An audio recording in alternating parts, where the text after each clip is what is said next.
Hey everybody, it's George from DinosaurGeorge.com, and let's get into it. Okay, Jorgen from Bergen, Norway. And Jorgen, I guess you pronounce it Jorgen. Maybe it's Jorgen. I apologize if I'm mispronouncing your name. I'm terrible at names.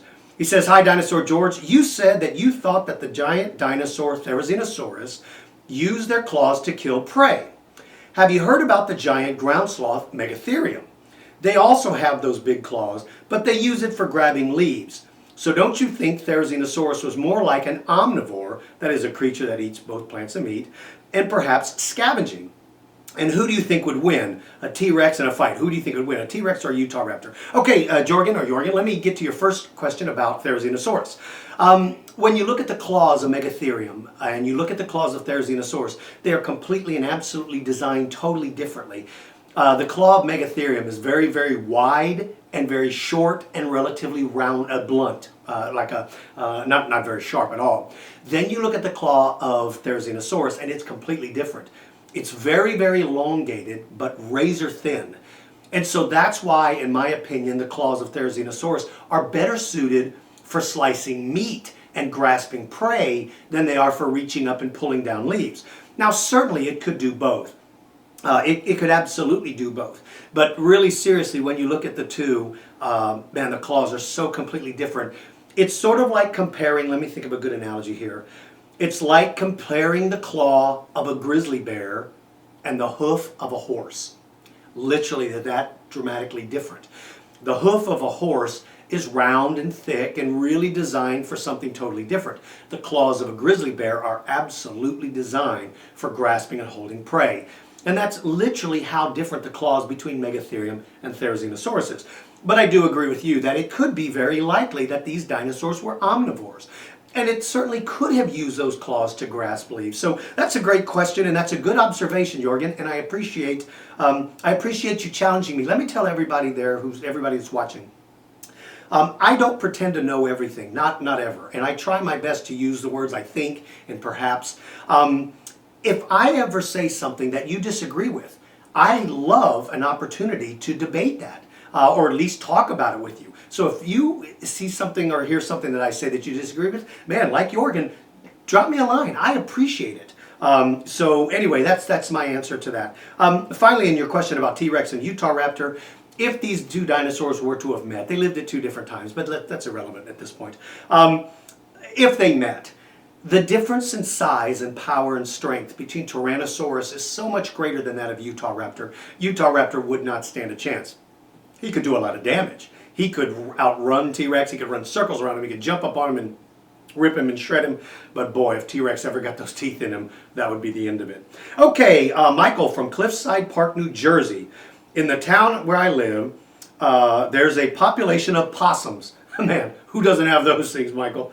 I see one every once in a while. Is it true that possums, and some people pronounce it opossum, here in Texas we call them possums, is it true that possums were alive during the time of dinosaurs? And if so, how much have they changed? Michael, really, really cool. Here's what I like about your question, Michael. You do like I do. You see modern animals today, but you immediately begin to think about their prehistoric counterparts. I love that, man. That's really cool. They changed a little bit, but not dramatically. Really, mostly what they've done is they became quite a bit bigger after the age of dinosaurs. But Tyrannosaurus Rex would have woken up and maybe seen a possum zip across the road in front of him, the trail in front of him. I wonder how many squashed possums there were on dinosaur trails. Anyway, I'm sorry, possum lovers. I apologize for that. But they have not changed too dramatically other than size. They look a lot alike. Man, if you ever get up close and look at a possum, they are the most prehistoric, nasty-looking critters you've ever seen. And I used to have a pet possum when I was a kid. Yes, I had a pet possum as a kid. I also had a pet raccoon, and I had a pet owl. That's the joys of living in the country. And I will tell you one thing, Michael, about possums. Brother, they stink. That is the stinkiest animal you'll ever see in your life. Okay. Moving on, another Michael from Quincy, Massachusetts. Have you ever heard of Gigantopithecus? Yes, I have. It's a giant ape. If so, who would win in a fight, Gigantopithecus or Allosaurus? And he said, P.S. You're cool. Michael, I think you're pretty cool too, and that's very kind of you to say that. Thank you. Allosaurus was just way too much of a dinosaur for something like a Gigantopithecus. Again, keep in mind, everybody, for scientific purposes, those two animals have nothing to do with each other. One lived in the Miocene, and of course Allosaurus lived in the Jurassic. Gigantopithecus is a big, strong, massive gorilla. This thing is huge, man. Some people believe what you see being depicted as the abominable snowman or Bigfoot is actually a Gigantopithecus. I don't know if it is or not, but it is kind of cool to think that they're still out there. But it's not. It's kind of like a gorilla fighting a lion. Lion has so many more weapons, the teeth, the claws. Gorillas just don't have that. They've got strength. I don't think Gigantopithecus would last long against something like Allosaurus. Allosaurus is just too cool. And Allosaurus is my favorite dinosaur, so it will never ever lose a fight, ever. No matter what you guys ever write to me, Allosaurus is always going to win. So if somebody writes and says, could 47 T-Rexes kill an Allosaurus? My answer is going to be, no way, baby. Allosaurus is way too strong. All right, Garrett from Tyler, Texas. Tyler, Texas is not too far from where I live. Would Baryonyx fight or flight if he was attacked? First of all, Baryonyx has some major, massive thumb claws. I think he would stay and fight most animals. And if he did, would he fight my favorite dinosaur, Piatnitzkosaurus, and who would win? Well, Piatnitzkosaurus is a pretty heavy-duty predator, built a little more robust than Baryonyx. Baryonyx has an advantage in that he's got those big thumb claws, but his disadvantage is he's got a relatively elongated, slender snout, which means he doesn't have the bite force of Piatnitzkosaurus. So, in my opinion, I think your favorite dinosaur, and that's a pretty cool dinosaur to have as your favorite. Most people will have never heard of that thing. For those of you that want to go Google it, it's spelled Piatnitzkosaurus, Piatnitzkosaurus. Go look him up. He's a cool dinosaur. Finally, he says, and I'm a huge fan of Jurassic Fight Club. I love the design of the Allosaurus, by the way. You know, Garrett, thank you very much. I am very proud to say that I helped design all of the dinosaurs that you see in Jurassic Fight Club. That was one of the roles that I had in it. I was the writer, and of course I was the host, and then I also did the interviews, and I oversaw the animation. I played a lot of cool roles in that, and I really enjoyed making that show. But thank you for saying that. Okay, finally, Christopher from Bloomington, Indiana.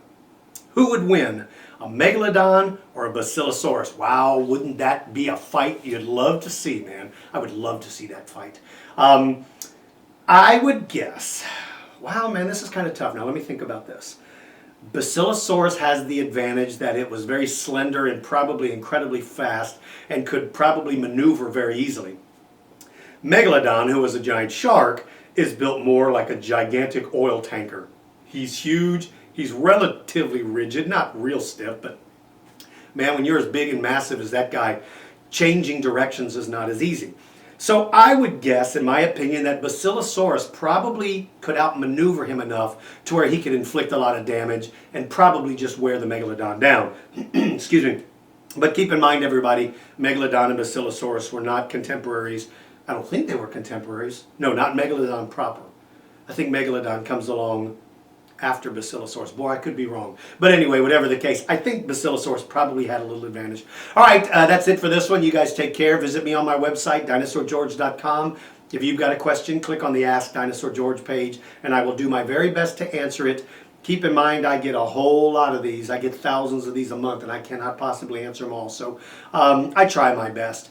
Until next time, practice your reading and practice your manners, you young people, because those two things are very important. And for the rest of you, take care, and I will see you again soon.